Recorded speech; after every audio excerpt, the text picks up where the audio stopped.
თავისთავად მოულოდნელი იყო და შოკის მომგვრელია ეგ ყველაფერი, სახელმწიფოში არ უნდა ხდებოდეს იქიდან გამომდინარე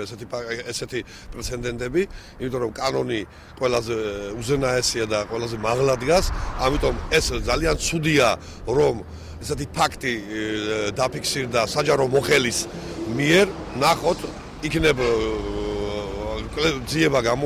გამოავლენს, იქნებ შეცდომაშია, ასე ვთქვათ, შესული ესე ვთქვათ ძალოვანი სტრუქტურები,